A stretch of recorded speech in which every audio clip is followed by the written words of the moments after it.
The heart's conduction system controls the generation and propagation of electrical signals, or action potentials, that cause the heart's muscles to contract and the heart to pump blood.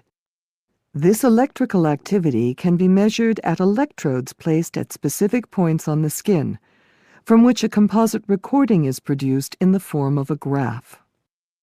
This recording is known as an electrocardiogram, or ECG, sometimes referred to as an EKG. A tracing of the overall electrical activity of the heart, resulting from the propagation of many action potentials. Let's look at what happens during a single beat of the heart and how these events are depicted on an ECG. In a normal heart, each beat begins in the right atrium with an action potential signal from the sinoatrial or SA node, the heart's natural pacemaker. The signal spreads across both atria, causing the muscle cells to depolarize and contract, inducing a phase known as atrial systole. On the ECG, this atrial depolarization is represented by the P wave. The period of conduction that follows atrial systole and precedes the contraction of the ventricles is depicted on the ECG by the PR segment, a flat line following the P wave.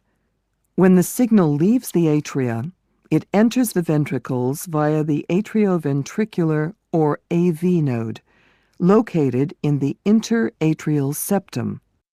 It enters the bundle of His and spreads through the bundle branches and the large diameter Purkinje fibers along the ventricle walls. As the signal spreads through the ventricles, the contractile fibers depolarize and contract very rapidly, inducing ventricular systole. The ECG's QRS complex represents this rapid ventricular depolarization. Atrial repolarization also occurs at this time, but any atrial activity is hidden on the ECG by the QRS complex. Finally, as the signal passes out of the ventricles, the ventricular walls start to relax and recover, a state described as ventricular diastole. The dome-shaped T wave on the ECG marks this ventricular repolarization. On the ECG, the ST segment depicts the period when the ventricles are depolarized. The QT interval represents the time it takes for both depolarization and repolarization of the ventricles to occur. The sequence of events just described and the associated ECG trace repeats with every heartbeat.